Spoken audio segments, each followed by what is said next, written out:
Kalau ditanyakan kepada saya apa alasan saya keluar dari agama Islam, agama yang menjadi agama turun-temurun dari orang tua saya, maka yang pertama saya mau katakan bahwa itu bukan keinginan saya.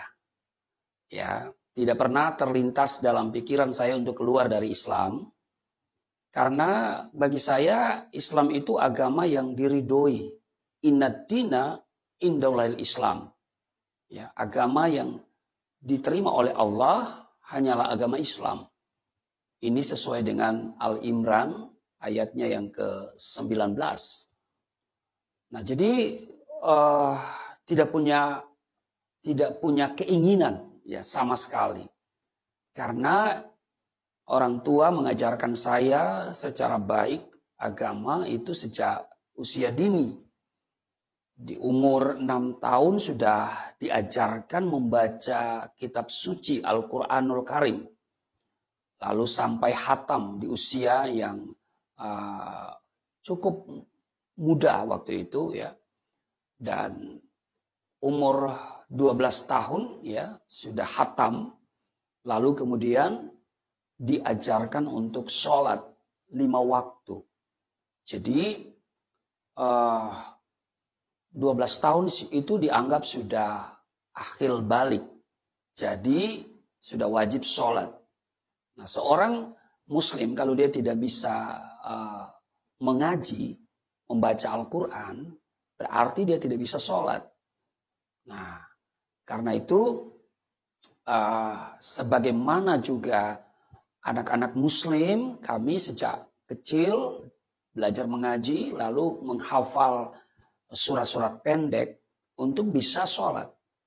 Dan saya diajarkan oleh ayah saya langsung.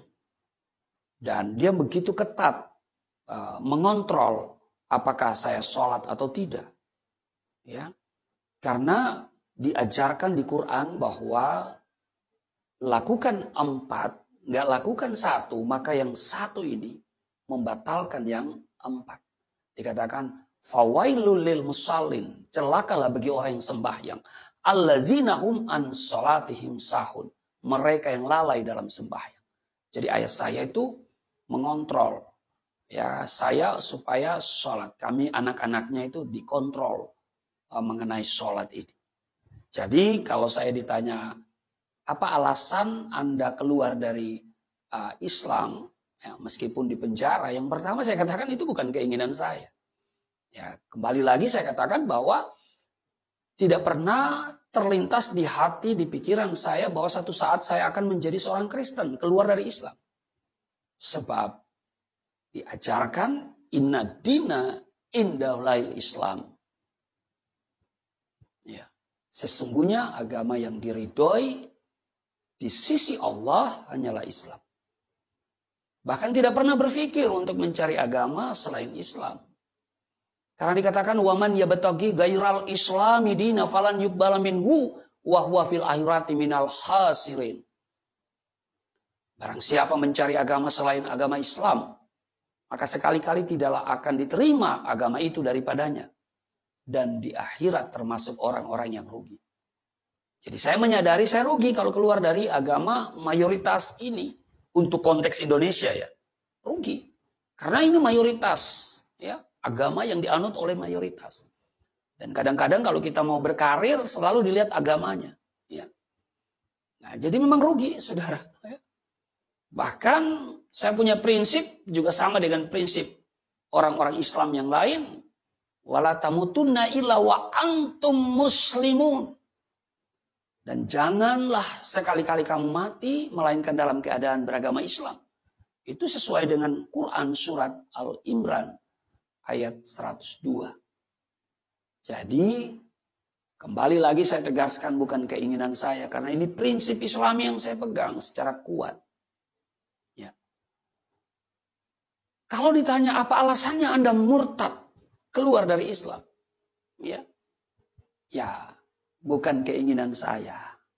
Tetapi keinginan Tuhan Yesus.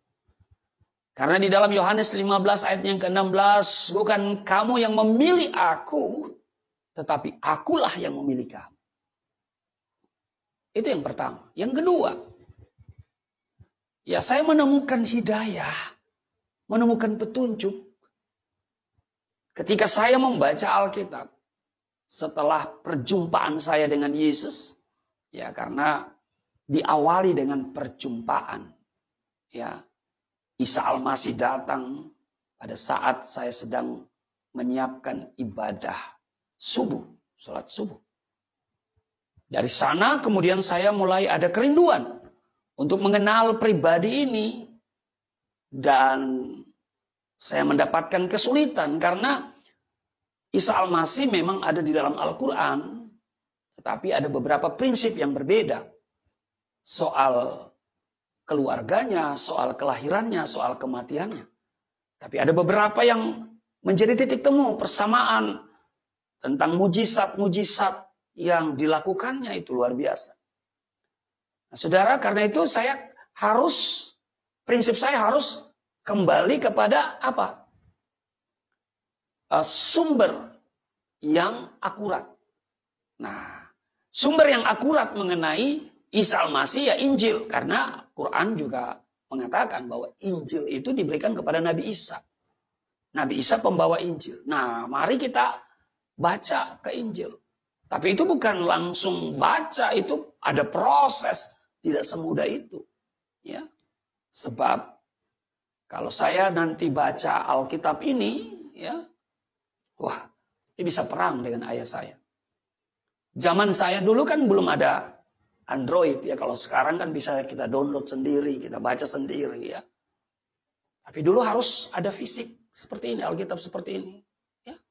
Dan kalau dibaca, pasti orang di sekitar kita satu saat akan menemukan Alkitab yang kita baca ini. Nah, karena itu saya harus mencari apa alasan.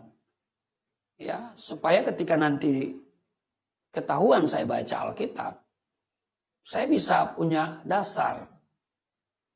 Ya, yang pertama karena iman Islam memberikan apresiasi kepada Injil. Dan itu dirumuskan dalam rukun iman. Rukun iman itu ada 6. Yang pertama percaya kepada Allah, yang kedua percaya kepada malaikat, dan yang ketiga percaya kepada kitab yang pernah diturunkan oleh Allah. Antara lain Taurat, Zabur, dan Injil. Nah, jadi kita beriman kepada Injil. Ya. Nah, selama ini kan saya tidak pernah baca Injil. Ya. Memang tidak dianjurkan untuk baca Injil. Bahkan ada opini yang dibentuk Injil yang hari ini ada itu Injil palsu. Tapi kalau ditanyakan kapan dipalsukan, siapa yang memalsukan, bagian mana yang dipalsukan, ya, dan kalau itu palsu, mana yang asli, nah semuanya itu nggak bisa kita buktikan. Nah, saya harus meninggalkan pemikiran-pemikiran itu, ya, itu kan asumsi ya. Maka untuk mengenal pribadi Isa Al-Masih kembali kepada sumbernya, yaitu Injil. Nah, sementara iman Islam mengajarkan percaya kepada kitab yang pernah diturunkan oleh Allah. Taurat, Zabur, dan Injil. Itu yang pertama. Yang kedua, di dalam surat Al-Maidah 46, wa atainahul injila fi hudan wa nur. Jadi dikatakan Allah kami berikan Injil, kata Allah. Ya. Wa atainahul injila. Kami berikan Injil. Ya. Fihi